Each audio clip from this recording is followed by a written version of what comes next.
of the Supreme Court. It's based on merit. It's all based on merit now. It's not based on anything else. You got to, if you need strong people, you have to get strong people. It's all based on merit. But we're setting records in the Army, Navy, Air Force, Marines, the Coast Guard. One of my favorites, because I happen to have created it, Space Force. We're very proud of Space Force. It's amazing what it's doing. We're leading in space now. China was killing us. Russia was beating us. China was killing us. We're now killing China. We are leading in space by a lot because of Space Force. So we're very proud. But everybody wants to go in. We went from not, and you know how bad that is for the spirit when every story that you were writing a year ago was that nobody wants to go into the military anymore. And if you're in the military, you know how deflating that is? You go and be a family. Nobody wants a job that you have. Well, now it's the opposite. Everybody wants to be there. And that includes police and fire and everything else. You're doing a good job. Thank you, sir. You stopping a lot of wars? just the presidents we're stopping. We've stopped 7 wars, and really the number is actually 10. We're not including a couple, and we're not including in there what we did with Iran, stopping their nuclear play. They would have had within a month or 2, they would have had a nice big nuclear weapon to use. That's not going to happen. That won't happen. Pete, go ahead, please. Yes, sir. Well, Mr. President, thank you very much for your leadership, and the Defense Department is proud to be a part of this task force. Just like we have been down at the southwest border, where crossings are at 0, we've got national defense areas where we're working with Border Patrol to secure the southern border for the American people. Just like Los Angeles, where ICE officers deserve to do their job without being attacked, we're really proud to be a part of defending the nation's capital and ensuring it is safe and beautiful and working with law enforcement. And Mr. President, let me tell you, the morale of the troops, getting out there talking to them, they love this mission. They're grateful to be doing it, whether they're DC National Guard or other state National Guards. And at your direction as well, sir, it's just common sense to make sure they're armed as well. And so we're rolling out ensuring they're armed, capable of defending themselves and others if need be, supporting law enforcement, and we're proud to be there, sir. Well, look at the mission you just accomplished with Iran. 36 hours back and forth, flawless. Every bomb hit its target. They went right down those chutes, dark at night, no moon, no nothing. Every target, every bomb went right down. They have a chute that goes right down deep into the mountain. And they shouldn't have put ventilation in, I can tell you, because we use that for our advantage. But what they did, and we had the pilots and even the people that took care of the planes, we had a whole group of people at the White House a couple of weeks ago. And you know, I didn't realize this, but they said, we've been looking at their predecessors, and then these were the pilots. They said, we gave them beautiful medals. And I'll show you the medal. Gave them a medal just like this. See? Just like that. They were so happy. Gave a lot of them out for that. It was an incredible job. You know, we had 52 tankers. People don't realize, so that they could refuel. We had many fighter jets, F-22s, and F-35s. We had many. It was an amazing operation. It was flawless. Compare that to the operation when they went in with the helicopters crashing and everyone running around the desert, and the prisoners being taken. And that was Jimmy Carter. And what a horrible thing.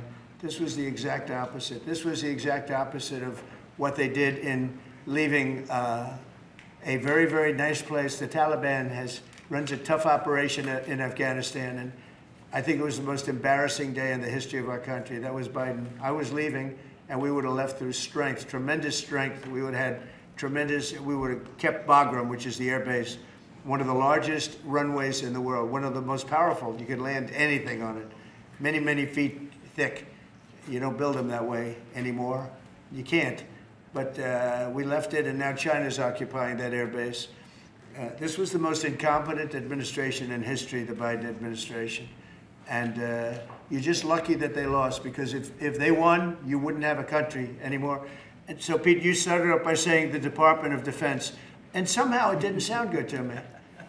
You know, it didn't sound good. Defense, what are we defense? Why are we defense? So it used to be called the Department of War. And it had a stronger sound. And as you know, we won World War I, we won World War II, we won everything. Now we have a Department of Defense. We're defenders. I don't know. If you people want to, standing behind me, if you take a little vote, if you want to change it back to what it was when we used to win wars all the time, that's okay with me. All right? That's coming You soon, go, sir. you let me know if you want to do it. I think Department of War. It just sounded bad. He said, sir, on behalf of the Department of Defense. Defense. I don't want to be defense only. We want defense, but we want offense too, if that's okay. So you'll make a decision. But you know, as Department of War, we won everything. We won everything. And I think we're going to have to go back to that. In the meantime, I've stopped all of these wars. I've stopped them. A big one would have been India and Pakistan, but we stopped them all. We stopped 3 wars. Go to Africa. They like to say, oh, you know, let me tell you, I love black people. And I did great with the vote with the black people. But they say, he's a racist, he's a racist. I said, really? For 35 years, a war raged between Rwanda and the Republic of the Congo. And it was a vicious war. 9 million people were killed with machetes, largely. Hatchets, machetes. That went on for more than 30 years, but 34, 35 years. And I stopped it. In fact, the presidents are coming in a week or two to sign we have the foreign ministers, it's all signed, the war stopped. But I got it stopped and saved a lot of lives. The Congo, it's deepest, darkest Africa. I got that war stopped. Nobody else could have done that. We did a lot of jobs. We did a lot of wars were stopped that nobody thought would even be possible. And I'll tell you what, the war with India and Pakistan, that was the next level. That was going to be a nuclear war. They already shot down 7 jets. That was raging. And I said, you guys want to do trade? We're not doing any trade. We're not doing anything with you if you keep fighting. You got 24 hours to settle it. They said, well, there's no more war going. And I used that on numerous occasions. Trade, I used I used whatever you had to use. But we got 7 of them stopped. And the one I thought would be easiest, frankly, was going to be Russia and Ukraine. But that turns out to be some big personality conflicts. It's one of those things. But we're going to get that stopped eventually. We're going to get that stopped too. 7,000 soldiers died last week. Think of that, 7,000. I usually say 5,000, but 7,221 soldiers died last week in the fight between Ukraine and Russia. And they're not our soldiers, but they're souls. They're living souls, and they leave their homes, and they wave to their parents, and their parents are so proud as they leave in a beautiful uniform, and a week later they get their head blown off by a drone. New form of military. It's a whole new form of fighting. So I would just like to thank the people that are behind me. Thank you very much. You've done a fantastic job. I appreciate it very much. We're doing a real job, and I'm so proud of DC. I passed it 2 days ago, and all the garbage is off the streets. It's terrible. I came in a month and a half ago. I'm driving down, and I see garbage all over the place. The streets were a pigsty. Like I won't use the city's names, but you know what I'm talking about. There are plenty of them outside of this country and inside of this country. Baltimore is a horrible, horrible deathbed. It's a deathbed. I know Governor Moore said, oh, he wants to take a walk with me. He meant it in a derogatory tone. I said, no, I'm the President of the United States. Clean up your crime and I'll walk with you. But it's tremendous crime. But he was trying to be derogatory. He doesn't have what it takes. But he's trying to be derogatory. And I met him at the Army-Navy game. They said, oh, there's Governor Moore. He'd love to see you. He came over to me. He hugged me, shook my hand. You were there. He said, sir, you're the greatest president of my lifetime. I said, well, it's really nice that you say that. I'd love you to say it publicly, but I don't think you can do that, so it's okay. But no, sir, you're doing a fantastic job. I want to just shake your hand. Thank you very much, Governor. That was that. And then every time I see him on television, he's knocking the hell out of me. So, but that's all right. That's called politics. But Governor Moore's he's doing a bad job. Newsom's doing a bad job. All of their potential candidates are doing a bad job. I can't imagine Pritzker being even a candidate, but somebody said he is. He can't do the work, can't do the job. He's not temperamentally suited. So I just want to thank you all for being here. Do you have some questions? Mr. President, is the Pentagon, and maybe the Secretary of Defense can weigh into, is the Pentagon preparing for military deployment to Chicago? And with what you said there, are you waiting for the governor We're ready to go anywhere. We have want him to call you, a though? full complement of great human beings. We're full. You know, our military is full. We were way empty 1 year ago. Now we're full. So we can go anywhere on less than 24 hours notice. Are you waiting for the government? And we're doing a lot to interdict to stop drugs from coming in too. We have ships out on sea. You know, we have nobody coming through our border anymore. Nobody. Doesn't that feel good to know that you don't have prisoners coming in and, you know, killers, murderers? We had 11,888 murderers come in, led in by the Biden administration. Many of them have been captured, but we still have a couple of thousand that are out there. Some of them, 50% of them killed more than one person, okay? But a lot of them have been captured. What they've done to our country, these people that circle this moron that we had behind this desk, what they've done to our country is unthinkable. It's unthinkable. I mean, if you think so much of our time is devoted to correcting a problem that all they had to do is say, close the borders. Remember when he said, well, I have no power to close the border. I have to go back and get an act from Congress. I didn't get an act from Congress. I came in, I said, close the borders. And Tom Homan, who's not here, has been fantastic, Christy, right? Yes. Tom Homan is great. He's a fantastic man and respected by everybody. But I said, Tom, close the borders. Christy, close the borders. The borders were closed. We didn't go to Congress and get permission. We just closed the borders. And in the last 3 months, hard to believe this one too, in the last 3 months, we've had 0 people come into our country illegally through the southern border. Nobody would have said that's possible. Yeah, please. Thank you, Mr. President. Today, MS-13 gangbanger and human trafficker Kilmar Abrego Garcia turned himself into ICE in Baltimore. Do you have any comment on this? And why are the Democrats so emotionally attached to this man who beats his wife and is part of a terrorist organization? Because they think he's going to be good for votes, and I think he's very bad for votes. These people are deranged. He's not good for votes. He beat the hell out of his wife. His wife is afraid to even talk about him. She's been mauled by this animal. And, you know, through a system of liberal courts, you know, he's doing things. But, no, we have that under control. And Pam has got that very much under control. Do you want to comment on it, Pam? No, we've got him under control. He will no longer terrorize our country. He's currently charged with human smuggling, including children. The guy needs to be in prison. He doesn't need to be on the streets like all these liberals want him to be. And as part of this operation here in DC, we've also taken off MS-13 members. We've taken, I think just last night, we got a TDA guy off our streets right here, right around from where we all work. Another TDA member gone because of this project. So we're going to keep America safe from all of these foreign terrorist organizations, including Abrego Garcia. Okay. Mr. President, If we could get your reaction, sir. The Israelis bombed a hospital in Gaza that killed 20 people, including 5 journalists. when did this happen? This happened overnight, today. I didn't know that. No. Any reaction to this? Are you Well, going I'm to not talk happy to Prime about it. Minister? I don't want to see it. At the same time, we have to end that whole nightmare. I'm the one that got the hostages out. I got them out, all of them. Steve Witkoff has been amazing. He's done a great job. But I'm the one that got them all out through my people and through me. And now we're left with probably a little bit less than 20 because I think 1 or 2 are gone. And I said a long time ago, I'm going to get them out. But when we get down to that final 10 or 20, these people aren't going to release them because they're dead after they release them. So it's a nasty situation. Very nasty, horrible thing.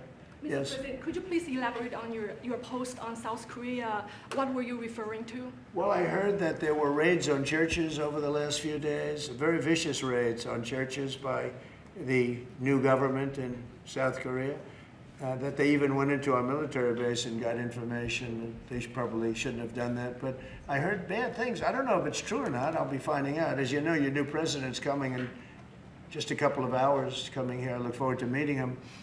But we won't stand for that. We just won't stand for that. Sorry, Yes. Mr. President, Are on you the- prepared to order National Guard troops, though, into American cities if those governors don't request the federal deployment? I am, but I also think that, look, Chicago, everybody knows how bad it is. Everybody standing there knows. We know. You don't have to be doing any studies. They should be saying, please come in. Pritzker should be saying that. You know, I did a favor for Christy Whitmer,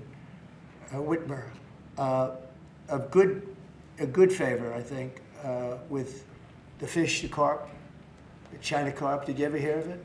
China carp. And it's taken over your Great Lakes. You know about that, right?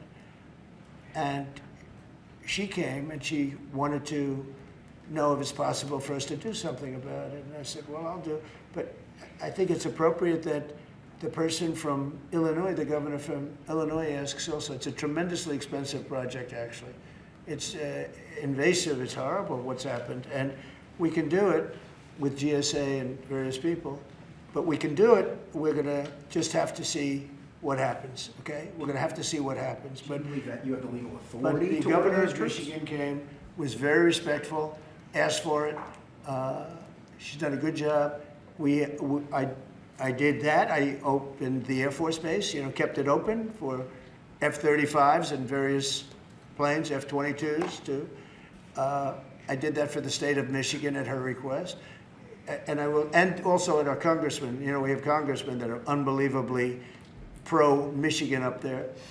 But some of this stuff, like the lakes, the Great Lakes, this is a big problem that nobody ever talks about. Most of you probably have never heard of. We have a pretty violent fish that comes from China, China carp, Chinese carp. And you see them jumping out. They jump into boats and they jump all over the place. They've got a lot of energy. And there's a way of getting rid of them. It's very expensive. And I didn't get a request from the governor of Illinois, who is affected maybe more than anybody else, right? And I think until I get that request from that guy, I'm not going to do anything about it. And I feel the same way about crime. We go in, we will solve Chicago within 1 week, maybe less, but within 1 week we will have no crime in Chicago, just like we have no crime in DC. But, you know, I don't like to go in and do it and then have somebody stand up and say what a great job he's doing on crime. And we don't want the military in our state. We don't want the military. Do you understand? Do you understand that? Yeah, these governors will say So I don't know. there was no We're going to emergency have a little response. meeting. I think, you know, I feel like we go in and we do it, like here. To a lesser extent with the mayor, she hasn't been terrible, but she hasn't been, you know, exactly saying, oh, great. She did say last night, I heard her say that, well, we really don't want the military in D.C. Well, that's, you know, not very nice, I guess. That's a little bit of a hit. But she's not as bad as some. We saved Los Angeles, and all we did is get criticized by this idiot that's running the state into the ground, right, where people are leaving. He should be thanking us, and he should be requesting us to be there. And the governor of Illinois should be. Chicago's a disaster. And the governor of Illinois should say, President, would you do us the honor of cleaning up our city? We need help. They need help. They need help. So are you But waiting without for that request, do you think you have the We may authority? wait, we may or may not. We may just go in and do it, which is probably what we should do. The problem is, it's not nice when you go in and do it and somebody else is standing there saying, as we give great results, say, we don't want the military in. They need help badly. Chicago desperately needs help.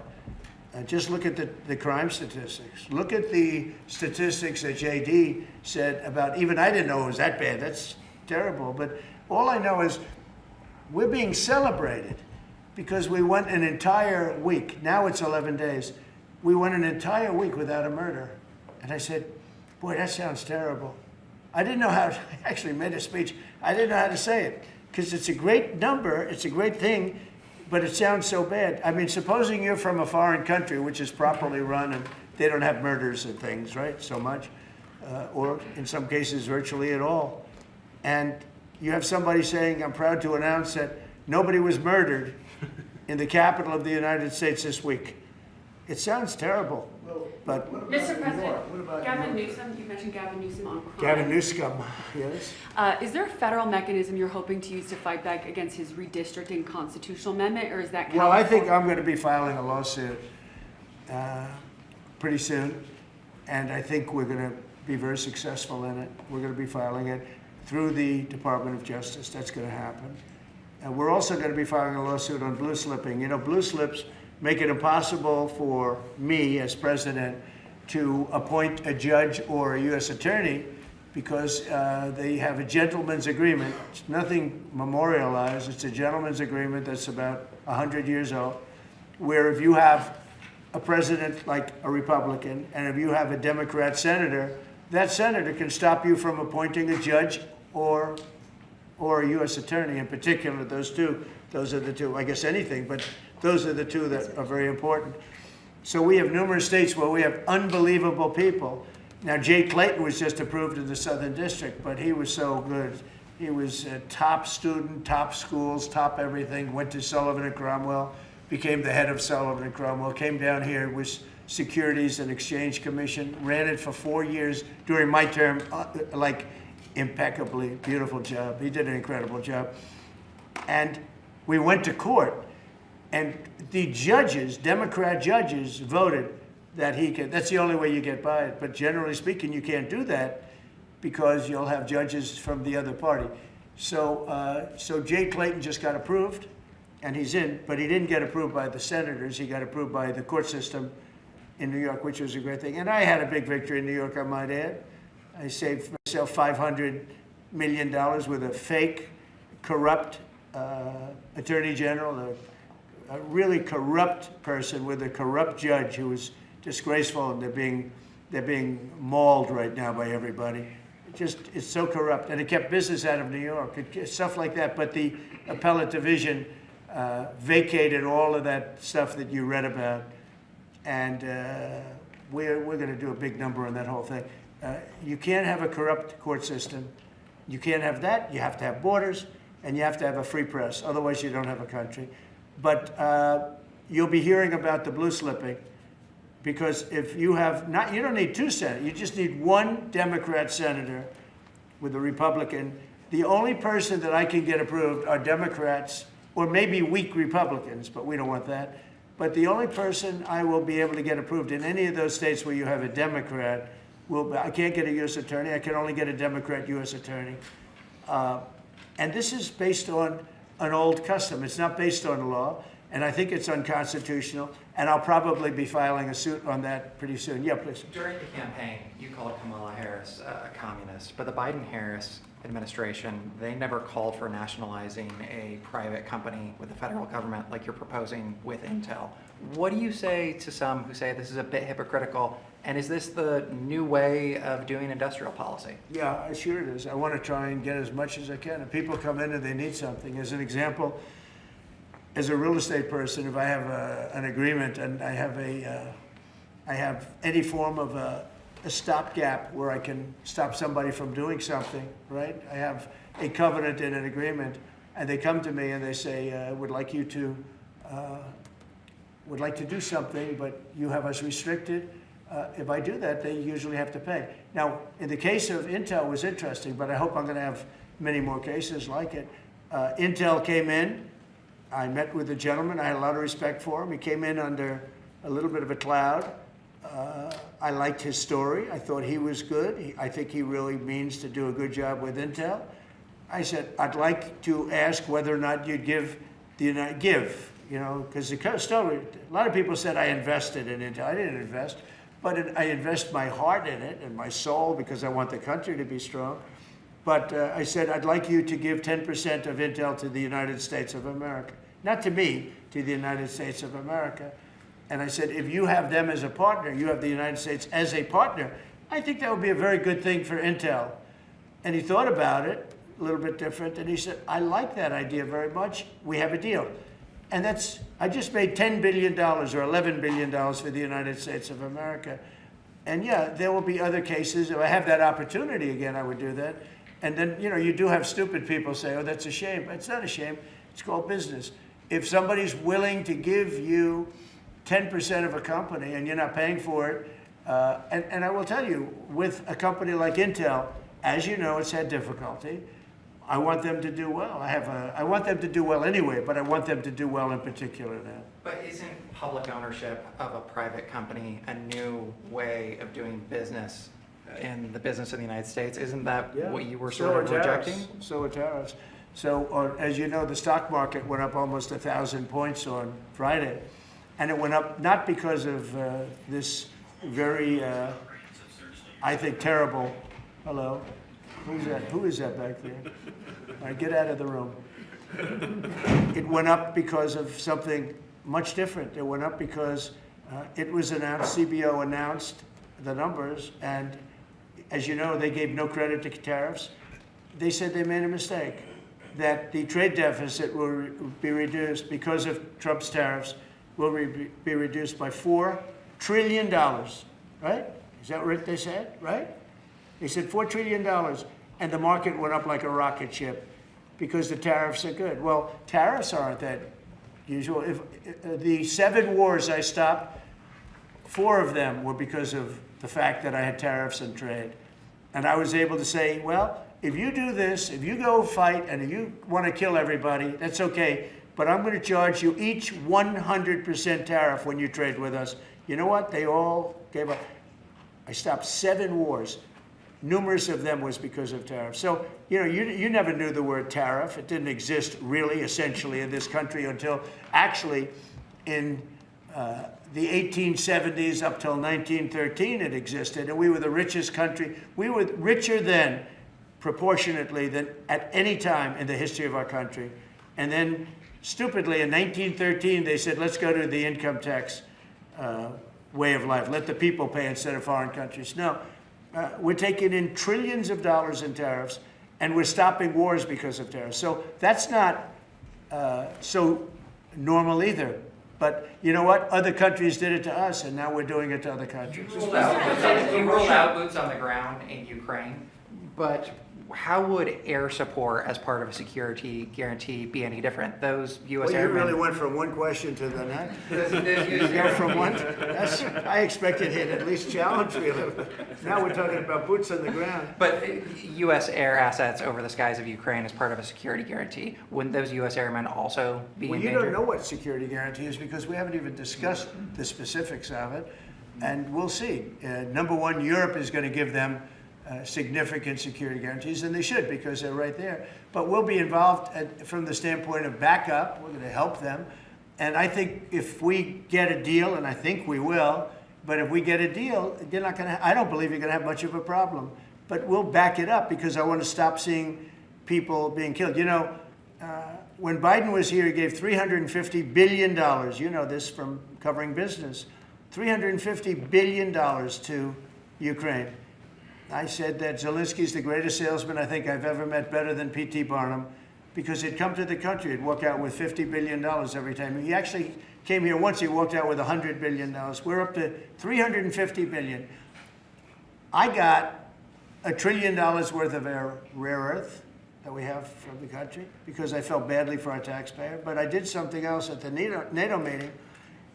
They are wealthy countries, but they weren't paying. And we don't pay any money to Ukraine anymore. Do you know that? In fact, it's the opposite.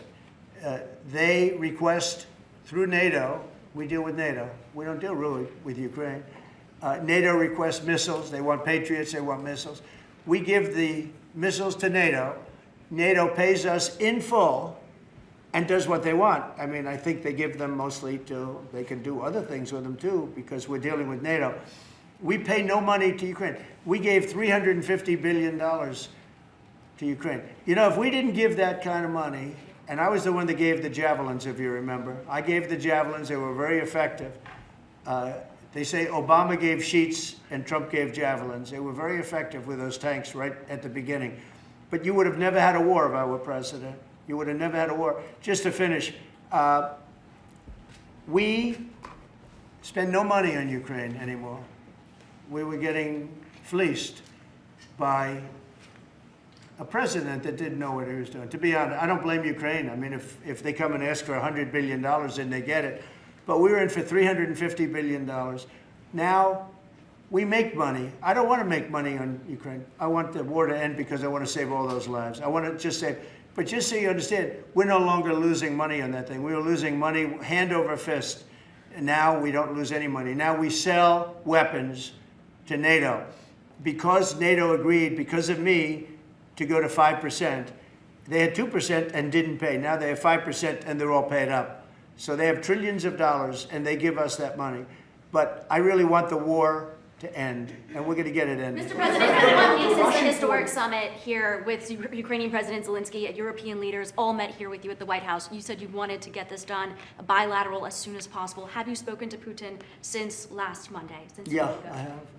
What is your conversation, or can you share? Every conversation I have with him is a good conversation, and then unfortunately a bomb is loaded up into Kiev or someplace, and then I get very angry about it. I think we're going to get the war done. It's tough. I thought that would be, of the 7 that I settled, I thought that would be the easiest of the group. See, you never know what's going to happen. You know, war, strange things happen in war. The fact that he went to Alaska, our country, I think was a big statement that he wants to get it done. That was not easy for him to go to Alaska, you know, for him to come here. But the fact that he showed up on a very successful day, it was a very successful day for other things. Because, you know, we're also talking about missiles, nuclear. We're talking about a lot of different things. We're talking about limiting nuclear weapons. We'll get China into that. We have the most.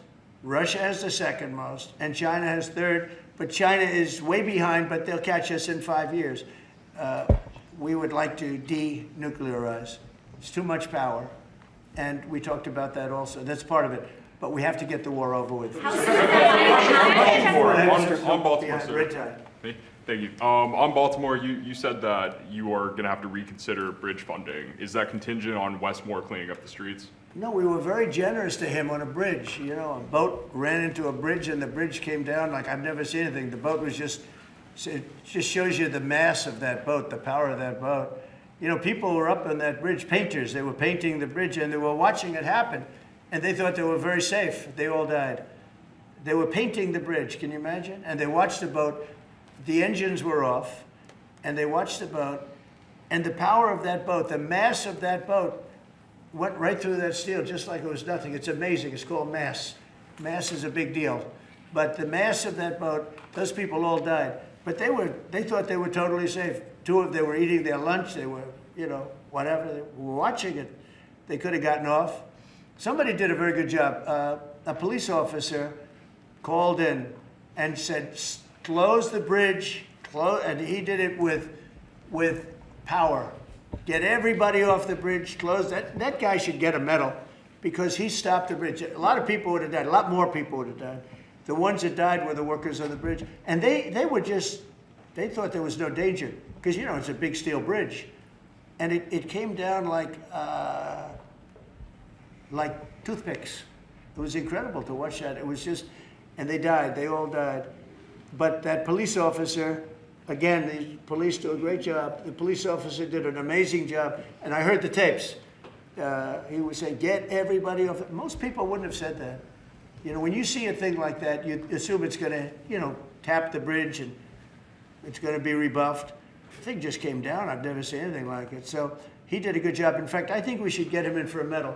The man that gave the warning, I listened to him. Everybody get off, screaming. Everybody off. He had the sense to realize that this could be a catastrophe as opposed to a ship that's, because the engines weren't working, it was just floating. It's an amazing thing that a thing floating like that with no power just knocked it right down like it was nothing. So Let's do that. Let's give him a medal. I've been thinking about it. Mr. President, do you plan to investigate Chris Christie? Say it what? Do you plan to investigate Chris Christie? Look, Chris is a slob. Everybody knows it. I know Chris better than anybody in the room. I always felt he was guilty. But what he did is he took the George Washington Bridge, which is very serious. He closed down the George Washington Bridge. And you had medical people, you had ambulances caught up. This thing was closed down. And obviously he knew about it. But he blamed the young lady that worked for him and another person, and they got into a lot of trouble. She ultimately was, I don't know, exonerated, but she got out of it a little bit. But she went through hell. She was a young mother, nice person. I knew her a little bit. And another man went to jail, and Chris got off. And so when I listen to Chris speak his hate, I say, oh, what about the George Washington Bridge? You know, tell me about the George Washington Bridge. He blamed other people, but he knew all about it. So no, I don't know if they want to look at it. It's not for me. If they want to look at it, they can. You could ask Pam. I think we have other things to do, but I always thought he got away with murder. Mr. President, do you plan to make an endorsement in the Texas Senate race between Ken Paxton and John Cornyn?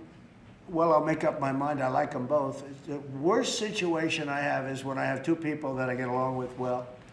I hate it. And they all want the endorsement. You know, I'm almost 100% of the people I endorse win. It's a great honor. And I got, as you know, I got the largest vote in the history of Texas by far. Nobody's ever gotten more votes in the last election. I think in all the elections, the 3 elections. But they like me in Texas. So people are waiting for me. But I'd rather not comment on it right now. I like both guys. They're both friends of mine. And they're both good and very different.